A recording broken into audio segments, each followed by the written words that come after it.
നമ്മളൊക്കെ വേളാങ്കണ്ണി പള്ളിയിൽ പോകുമ്പോൾ വേളാങ്കണ്ണി ബീച്ചിലും അതിനോട് ചേർന്നുമൊക്കെ റൂം എടുക്കുന്നവരുണ്ടല്ലോ, അവർക്ക് വേണ്ടിയുള്ള ഒരു വീഡിയോ ആണിത്.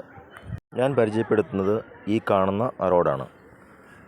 ഈ റോഡിലൂടെ നമ്മൾ വേളാങ്കണ്ണി ബീച്ചിൽ റൂം എടുക്കുന്നവർക്ക് എത്രയും പെട്ടെന്ന് വളരെ എളുപ്പത്തിൽ നമുക്ക് ആ റൂമിൽ ചെല്ലുവാൻ സാധിക്കും. അതിനെക്കുറിച്ചുള്ള ഒരു വീഡിയോയാണ് ഞാൻ ചെയ്യുന്നത്. വേളാങ്കണ്ണി പള്ളിയുടെ ഫ്രണ്ടിൽ നിന്ന് തന്നെ നടന്ന് ഞാൻ ഈ വഴിയിലേക്ക് പോവുകയാണ്.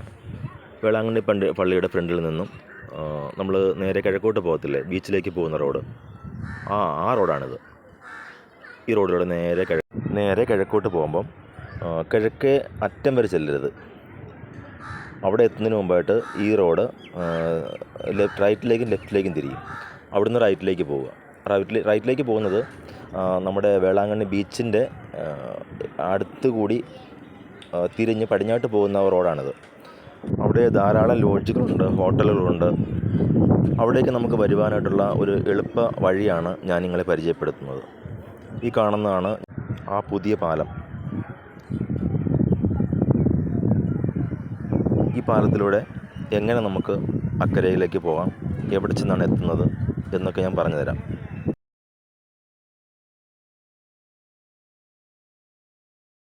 ഈ പാലത്തിൻ്റെ ഇറക്കത്തിൽ നിന്ന് നോക്കുമ്പോൾ കാണുന്ന കെട്ടിടങ്ങളാണ് ഇതൊക്കെ. ഹോട്ടലുകളുണ്ട്, ഹോം സ്റ്റേകളുണ്ട്, ലോഡ്ജുകളുണ്ട്. ഈ കാണുന്നതെല്ലാം താമസിക്കാൻ പറ്റുന്ന നല്ല നല്ല ലോഡ്ജുകളും ഹോട്ടലുകളാണ്. രാവിലെ സമയമാണ്, ഏകദേശം 6:30 മണിയായി.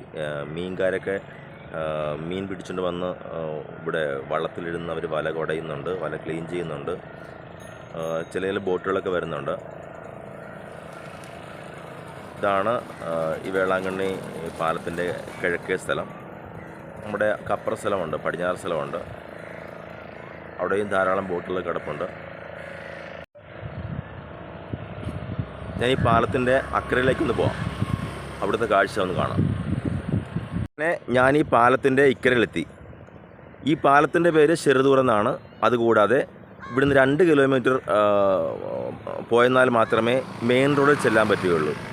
അതിൻ്റെ പേരും ചെറുതൂർ എന്ന് തന്നെയാണ്. നാഗപട്ടണത്തേക്കും പോകാം തിരിയുവാണെങ്കിൽ, അല്ലെങ്കിൽ നമുക്ക് മറ്റേ റൂട്ടിലേക്ക് പോകണമെങ്കിൽ അവിടേക്കും പോകാൻ സാധിക്കും. ഈ വേളാങ്കണ്ണി ബീച്ചിൻ്റെ ഭംഗിയെല്ലാം കാണാൻ പറ്റുന്ന ഒരു പാലമാണിത്. എനിക്ക് ഇത്രയും പൊക്കമുള്ള പാലമായതുകൊണ്ടായിരിക്കാം ഒരു പക്ഷേ ഇവിടെ നോക്കിയെന്നാൽ നമുക്ക് നല്ല വ്യൂ ആണ്. രാവിലെ വെയിലൊക്കെ ആകുന്ന മുമ്പ് വരണം, അല്ലെങ്കിൽ വൈകുന്നേരം വന്നാൽ മതി. വെയിലൊക്കെ മാറിക്കഴിയുമ്പോൾ ഇവിടെ നല്ല കാറ്റുണ്ട്. ഇവിടെ നിന്ന് നമുക്ക് നല്ല രീതിയിലുള്ള ഒരു കാഴ്ചകൾ ആസ്വദിക്കാൻ സാധിക്കും. ഇനി പറഞ്ഞ റോഡ് ഇതാണ്. ഇങ്ങനെയാണ് പോകേണ്ടത്, ചെറുതൂർക്ക് പോകുന്നത്.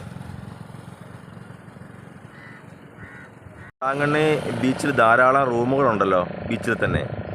ആ റൂമിൽ വരുവാൻ റൂം എടുക്കുന്നവർ നേരത്തെ തന്നെ ബുക്ക് ചെയ്യുന്നവരാണെങ്കിലും എങ്ങനെയാണെങ്കിലും അവർ ഞാനീ പറഞ്ഞതുപോലെ ഈ ഒരു രീതി ഇവിടെ വരികയാണെങ്കിൽ വളരെ പെട്ടെന്ന് വരുവാൻ സാധിക്കും. നമ്മുടെ വേളാങ്കണ്ണി ബീച്ചാണ് ഈ കാണുന്നത്. ധാരാളം തിരക്കുള്ള ഒരു ബീച്ചാണ്. മുമ്പത്തെ പോലെയല്ല, ഇപ്പോൾ ഒരുപാട് കടകളും ഒരുപാട് കുട്ടികൾക്കുള്ള ഗെയിമുകളും ടോയ്കളും എല്ലാം അവിടെ ഒരുക്കിയിട്ടുണ്ട്. അതുകൂടാതെ 3-4 വാച്ച് ടവറുകളുണ്ട്. ടൂറിസം ഡിപ്പാർട്ട്മെൻറ്റിൻ്റെ പ്രത്യേക ശ്രദ്ധയും ഈ ബീച്ചിലുണ്ടെന്നുള്ളതാണ് അറിയുവാൻ സാധിക്കുന്നത്. അപ്പോൾ ഞാനീ പറഞ്ഞ ആ വഴി നിങ്ങൾക്ക് എളുപ്പമുള്ള ഒരു വഴിയാണ്. അപ്പം അതും ഉപകാരപ്പെടുത്തുക. ഈ ബീച്ചിൻ്റെ കാഴ്ചകളും കാണുക.